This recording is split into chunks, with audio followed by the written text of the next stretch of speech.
कि दुख है। अरे जीवन जगत में, बाहर की दुनिया में भी आदमी आंख खोल के देखे, दुख ही दुख, दुख ही दुख। किसी को किसी बात का दुख, किसी को किसी बात का दुख। अब इस बात का दुख तो आगे जाके किसी दूसरी बात का दुख, आगे जाके और किसी दूसरी बात का दुख। संसार के सारे प्राणी किसी न किसी बात को लेकर दुखी हैं, दुखी हैं, दुखी हैं।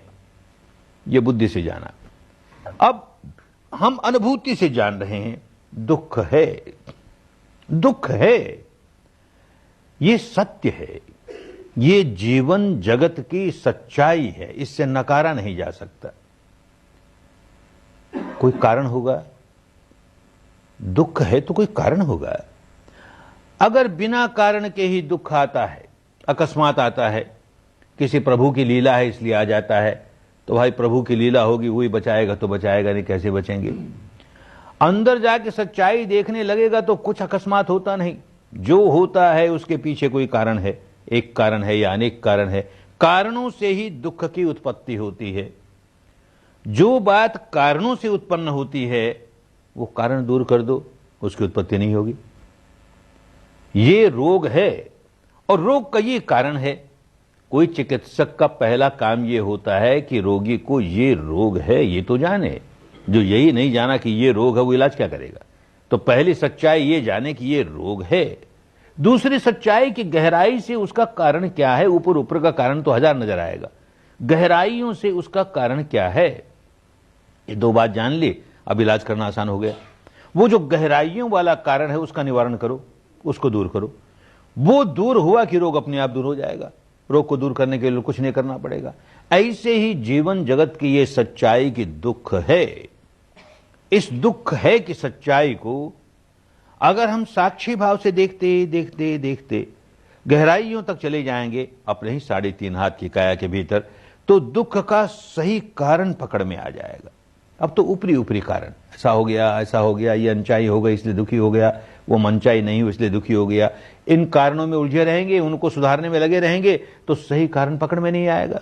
उन कारणों को भी दूर करने का सांसारिक काम करेंगे अपनी जगह, लेकिन जड़ों से दुख का कारण निकालना है तो दुख को स्वयं साक्षी भाव से देखते जाएंगे, देखते जाएंगे, देखते जाएंगे। उसके प्रति भोक्ता भाव है वो तोड़ते जाएंगे, तोड़ते जाएंगे। केवल दृष्टा भाव से दुख है तो दुख है, बस इतना ही जान रहे हैं। यूं जानने लगे तो जो दुख की सच्चाई थी वो केवल सत्य था। ये दुख है, ये सत्य था। और जैसे ही उसको हम भोक्ता भाव तोड़ करके साक्षी भाव से देखने लगे तो वही सत्य आर्य सत्य बनने लगा। आर्य सत्य बन गया। सत्य तो सत्य था। दुख जो भोगता है, दुख को रोता है, हाय रे मरा रे, मुझको ऐसा हो गया रे, वैसा हो गया रे, उसके लिए भी वो सच्चाई है। और एक आदमी रोता नहीं, उसको भोगता नहीं, दृष्टा भाव से देखता है, दुख है, अच्छा देखते हैं कितनी देर रहता है ये, अच्छा देखते हैं इसका मूल कारण क्या है। वो व्यक्ति भी दुख का अनुभव तो कर ही रहा है, लेकिन वो भोगता भाव से नहीं, दृष्टा भाव से उसे देख रहा है। तो वही दुख की सच्चाई इस व्यक्ति के लिए आर्य सत्य बन गई। तो ये प्रथम आर्य सत्य हुआ। दुख है, उसे साक्षी भाव से देखना शुरू किया, दृष्टा भाव दूर किया। और जैसे ही साक्षी भाव से देखना शुरू किया, बड़ी जल्दी गहराई में चले जाएंगे और उसका सही कारण समझ में आएगा। ये कारण है। ऊपर ऊपर से जो कारण जाना, उसको दूर करने के लिए केवल बुद्धि का उपयोग करेंगे और वो कारण की जड़ें दूर नहीं होंगे। अनुभूति से जिस कारण को जाना तो जड़ों तक जान लिया। अब उस कारण को दूर करेंगे तो जड़ों से दूर करेंगे, कल्याण की बात हो जाएगी। तो यही कारण जो कि एक सत्य था, जीवन जगत का सत्य था, ऐसा होने से दुख हो जाता है। अब साक्षी भाव से दुख को देखते देखते हमने उस कारण को भी साक्षी भाव से देखा, भोक्ता भाव नहीं, तो देखा साक्षी भाव से, तो वो भी आर्य हो गया। और यूं होते होते होते उसको देखते देखते उसको निकलने का रास्ता मिल गया, तो ये रास्ता भी आर्य सत्य हो गया।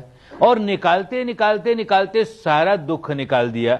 जहां दुख का नामो निशान नहीं,